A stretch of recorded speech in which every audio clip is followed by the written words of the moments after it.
The question tonight came to me in a number of different ways. A couple of things. The reason you don't have notes is because I was so many different ways to approach it and so many different things I wanted to say. So I thought for these, I'm just going to scribble down some things and kind of organize them as I go. So it might be a little rambly, but the question that comes, the issue that arises is basically this. We know what Paul says in Romans 1 in particular about homosexual sins. And it's not that that isn't accepted by the vast majority of evangelical people, but the thinking that's coming out increasingly, and I did a teaching on it. You can see it online. Just go under YouTube, where Brian Zahn, Brian McLaren, Bruxy Cavey, they came out with an apology from the evangelical church to the gay community, and I just did a reply to it. I just did it winging it on a Sunday night, basically. And it's called a sincere but misguided apology. If you just put Horban, Zahn, KV, it'll come up, and it's had thousands and thousands of views, to my stunned surprise.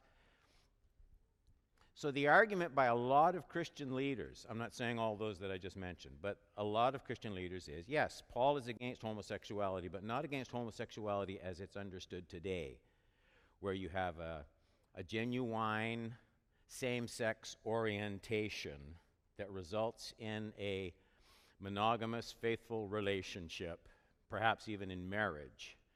Paul didn't have that in mind. Did he, Pastor Don? Because I've heard, this is what the question says in different ways, I've heard that that just referred to, you go through the Old Testament and there's all sorts of cultic homosexual practices with male prostitutes. There's pedophilia, there's all sorts of violent sexual acts. Surely that's what Paul is talking about. He would not have had the understanding that we have today of a genuine same-sex orientation that could be practiced as faithfully as a heterosexual union could be practiced. Pastor Don, what do you think about that? That's where we are. That's what we're looking at tonight. I'm going to try and do it in about 25 minutes.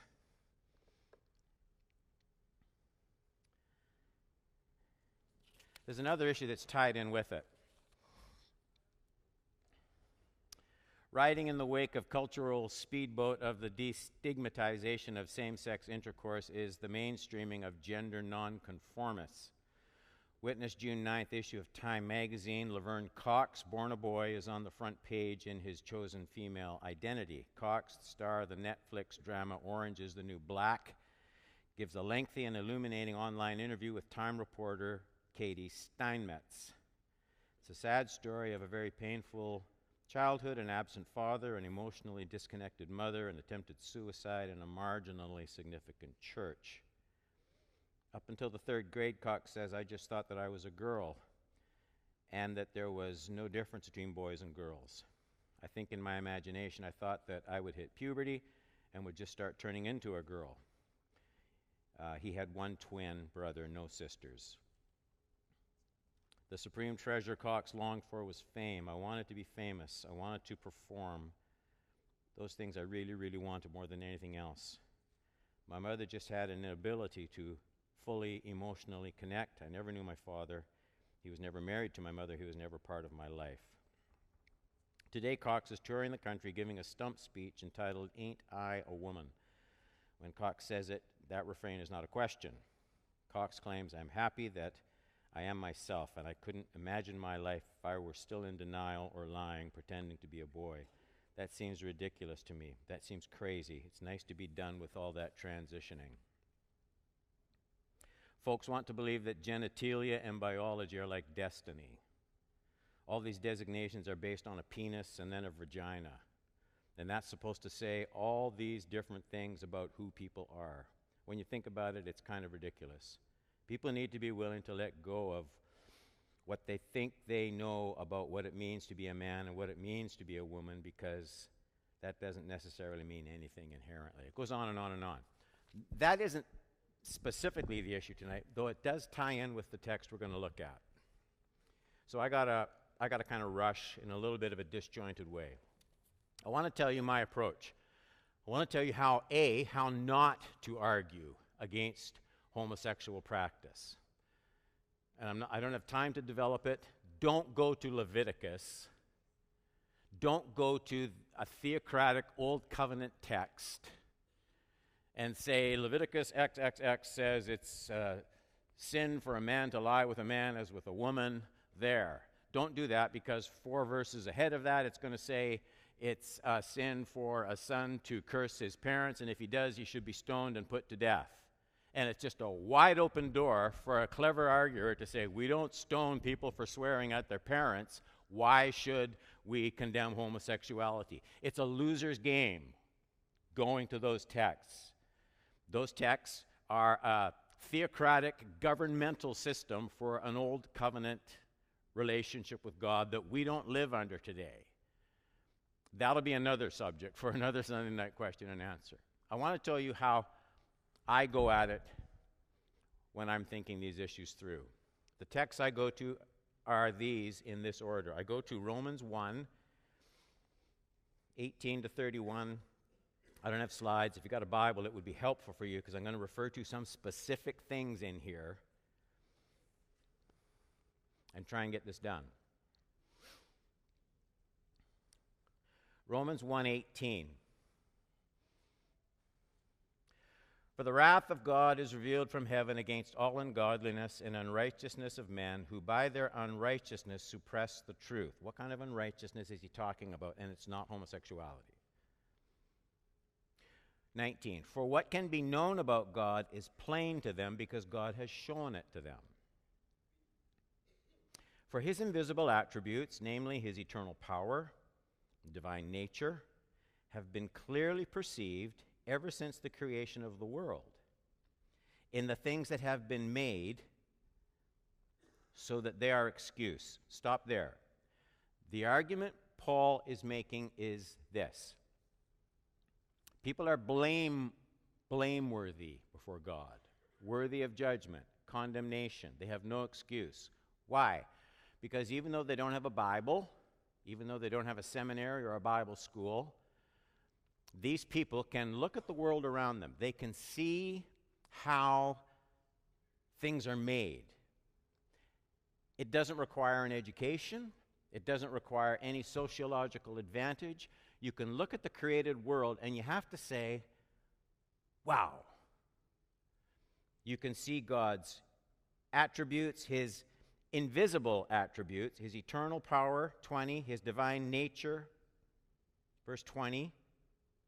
So, these people have never seen Jesus Christ. They don't know about the cross. They have never heard the gospel, but they can look at the world around them. There's invisible things about God. They can't see God. Invisible, that's an important word.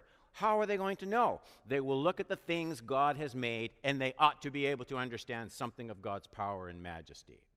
That's Paul's argument. Then he continues. For although they knew God, they did not honor him as God or give thanks to him, but they became futile in their thinking, and their foolish hearts were darkened. Claiming to be wise, they became fools. Here's people who could have known obvious things about God just from his creative power, and they chose to reject that revelation. That's where we're at in the argument. What did they do? Claiming to be wise, they became fools, 23, and exchanged the glory of the immortal God for images resembling mortal man and birds and animals and creepy things. So they became idolatrous.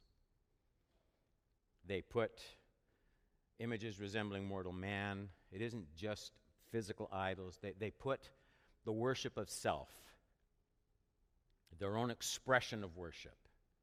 They put that at the center and pushed God in his revelation in nature. They pushed that to the side. Okay, 24. Therefore, so what does God do about this?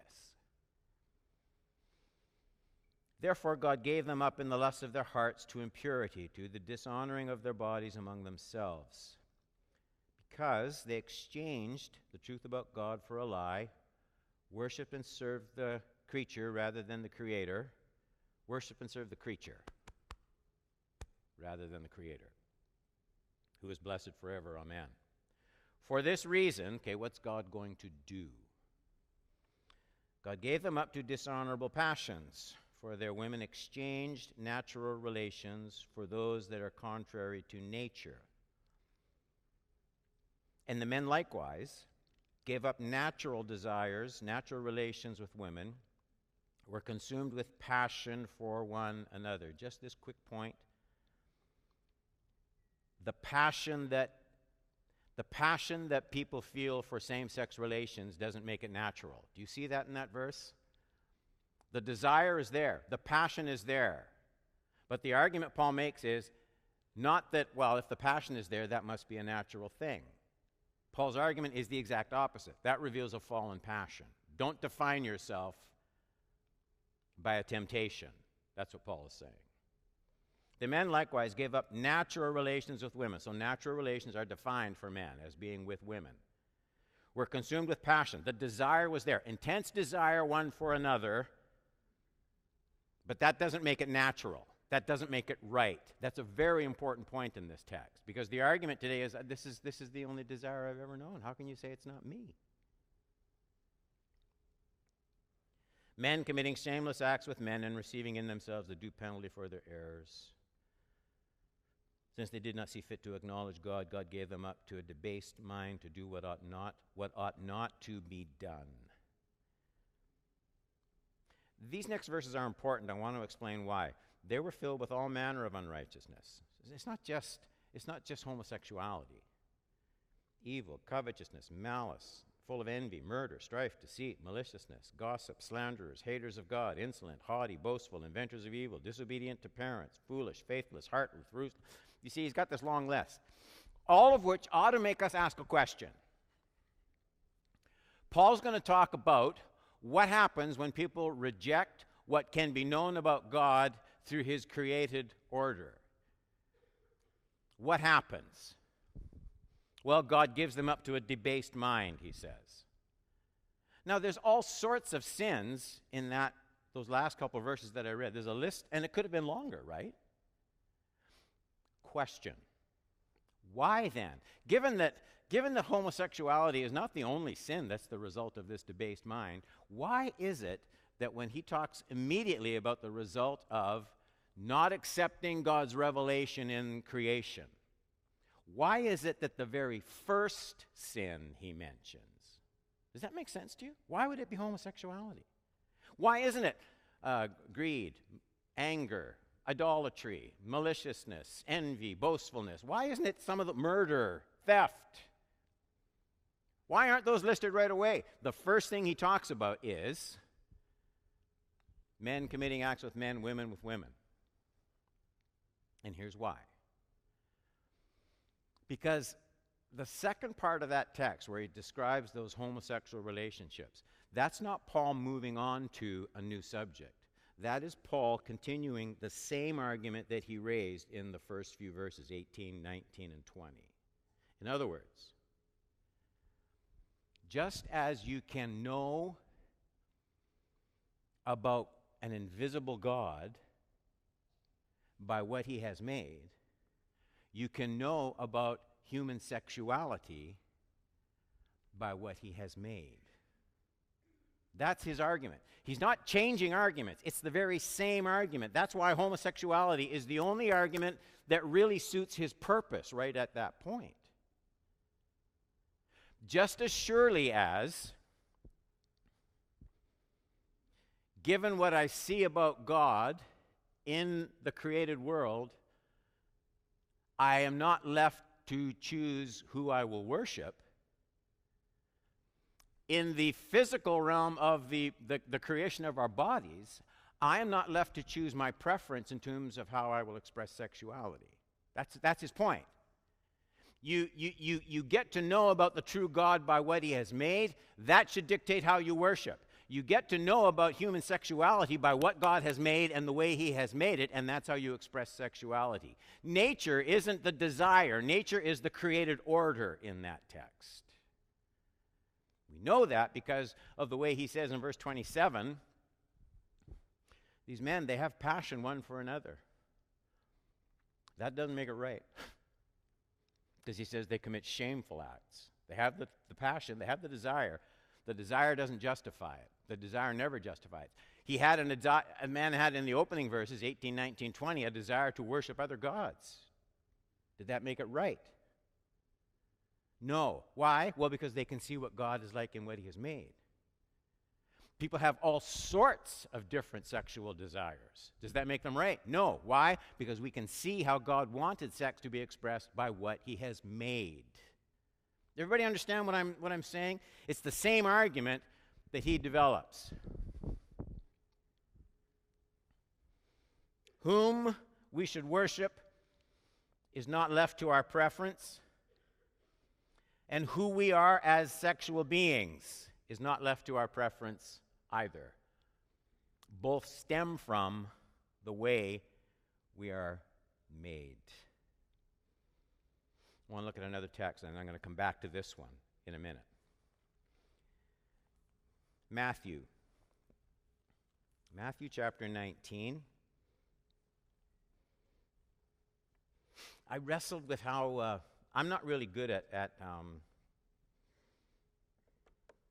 explicit kind of talk from behind a pulpit. So I want you to know this. Some of the things I'm going to say aren't easy for me, but I think we're all big people in the room, and I think I can do it. Matthew 19. I just want to look. There's a whole argument in here. I just want to look at 4, 5, and 6. He, that's Jesus, he's talking to the Pharisees. He answered, "Have you not read that he who created them from the beginning made them male and female? And he said, therefore a man shall leave his father and his mother and hold fast to his wife, and the two shall become one flesh.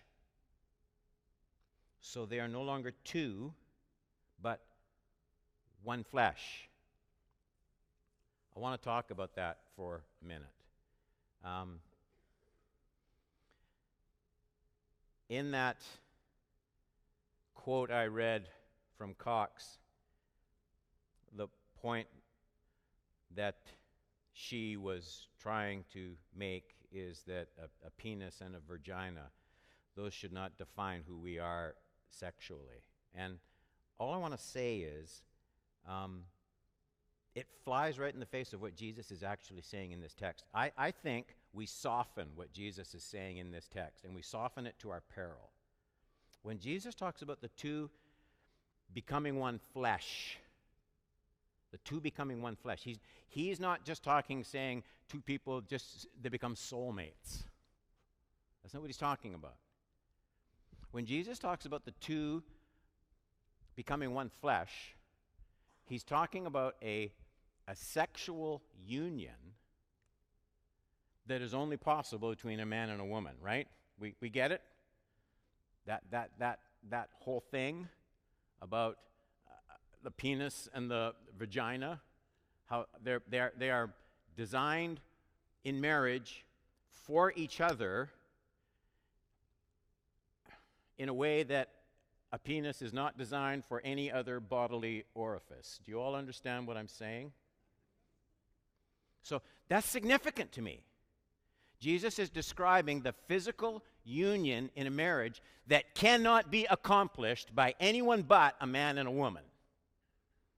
Now there you have a stronger argument than going to Leviticus and finding a list of rules and regulations. And then what Jesus does, of course, is he goes back to Genesis 2. And Jesus says, this is the way it was from the beginning, when God made a man and a woman. And the two shall be one flesh, joined together in one flesh. And so in this is so strikingly significant, and to me it's absolutely airtight. And I think Jesus does it on purpose. I think Tony Campolo is dead wrong when he says, you know, Jesus didn't say anything about homosexuality. I think he did. I think he did it in this way when he said, you can't describe marriage union between anyone else except a man and a woman, Jesus says. And it's been that way right from the beginning. That to me is, it's an airtight argument. It's an airtight argument. It's only possible between a man and a woman. Now you go back to Romans 1, just for a minute. We're running out. Are you still with me? So when Paul talks about sins against nature, he doesn't mean sins against my nature. That's not what he's talking about. We know that because of verse 27, where he says the passion doesn't make the desire legitimate. Just because you feel passion, a man for another man, that desire doesn't make that a natural relationship. Natural is, he's using Jesus' definition. Natural in terms of the way God made things. So in terms of nature, take nature out and you can put created design. That's what Paul's talking about. That's not a guess. That's just the language of the text. Sinning against God's creative design. So the argument goes like this. God is invisible. You can't see him. But that doesn't mean you have an excuse for not knowing about him. You can learn about an invisible God by looking at the things he has made. Sexual desires are inward things. You can't see them. That doesn't mean sexual definitions are up for grabs. You can know about human sexuality by looking at the way God made things. And I think you're on way more solid ground in that kind of a setup than trying to find some text in Leviticus or something and arguing about this person shall be stoned and this person shall be cut off from his people. Because everybody knows we don't apply all those texts. We mix fabrics and nobody kills somebody for it in today's world. Don't use your argument against homosexuality, and the same with transgenderism. It's you look at the way God made things, and that's your understanding of human sexuality.